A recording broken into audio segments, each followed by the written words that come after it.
বর্ষার সিজনের ছোট ইলিশ দিয়ে চাল কুমড়ো রান্না খেতে কিন্তু দারুণ টেস্ট হয়।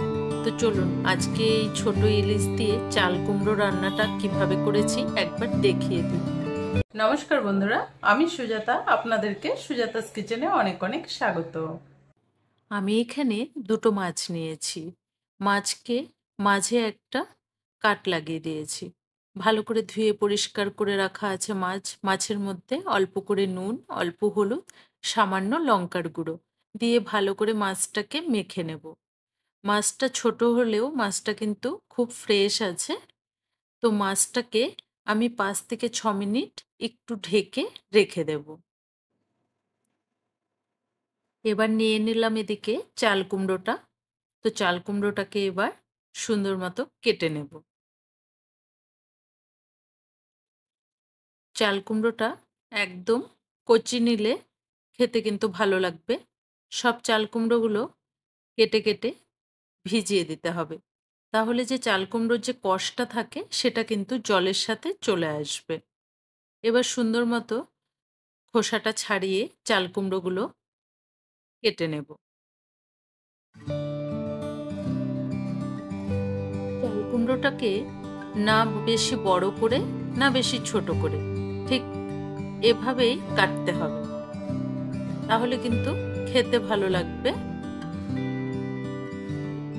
কারণ বেশি ছোট করে হলে ওটা ঘন্টর মতো হয়ে যাবে, আর বেশি বড় হলেও ভালো লাগবে না। তো সব চাল কুমড়োগুলোকে এভাবে কেটে নিচ্ছি।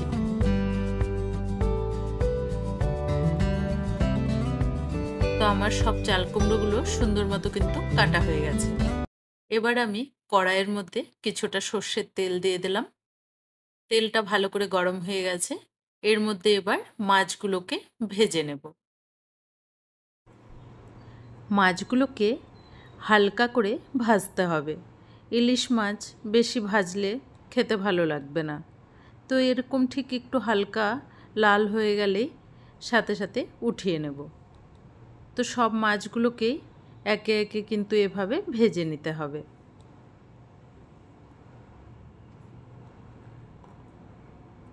মাছে তেলটা খুব অল্প দিয়েছিলাম। মাছটা ভালো বলে দেখুন তেলটা কতটা সুন্দর অনেকটা বেরিয়েছে।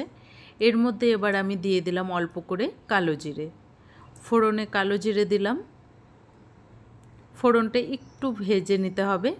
দিয়ে দিলাম 1 চামচ পেঁয়াজ বাটা, 1 চামচ কাঁচা লঙ্কা বাটা। এবার পেঁয়াজ আর কাঁচা লঙ্কাটাকে একটু ভালো করে ভেজে নিতে হবে। পেঁয়াজের কাঁচা গন্ধটা চলে যাওয়া পর্যন্ত একটু ভালো করে নেড়ে চেড়ে ভেজে নেব। পেঁয়াজ কাঁচা লঙ্কাটা দেওয়ার পরে ভালো করে ভাজা হয়ে গেছে। দিয়ে দিলাম অল্প করে নুন, অল্প হলুদ, সাথে সামান্য লঙ্কার গুঁড়ো। ঝালটা আপনারা আপনাদের পছন্দ মতো দেবেন। এবার আরও কিছুক্ষণ ভালো করে কষে নেব। দিয়ে দিলাম অল্প সামান্য জল, মশলাটা যেন ভালো করে কষা হয়। জলটা দিলে মশলাটা পোড়ার ভয় থাকে না। মশলা থেকে সুন্দর মতো তেলটা ছেড়ে আসছে। দিয়ে দিলাম কেটে রাখা চাল কুমড়োগুলো।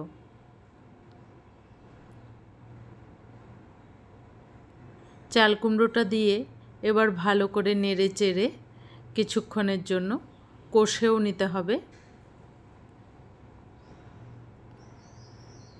ভালো করে নেড়ে এবার কিছুক্ষণের জন্য ঢাকা দিয়ে রাখব।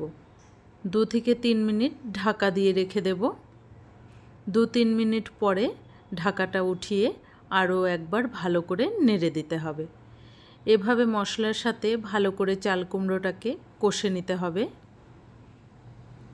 আরও কিছুক্ষণের জন্য আমি আবার একবার ঢাকা দিয়ে রাখব।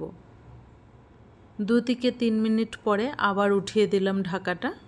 এভাবে ভালো করে চাল কুমড়োটা মশলার সাথে কিন্তু সুন্দর মতো কষে গেছে।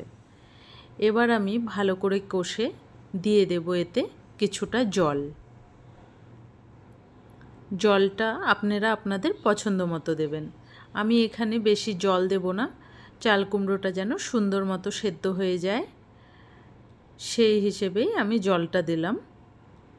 তরকারিটা একটু হালকা মাখো মাখো হবে। তো এবার আমি ভালো করে আরেকবার 2-3 মিনিটের জন্য সেদ্ধ করে নেব চাল কুমড়োটা।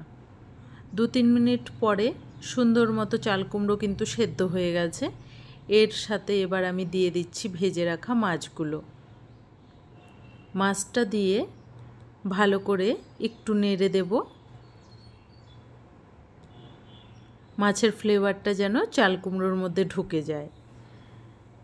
এবার আমি আরও 2-3 মিনিট ভালো করে ফুটিয়ে নেব।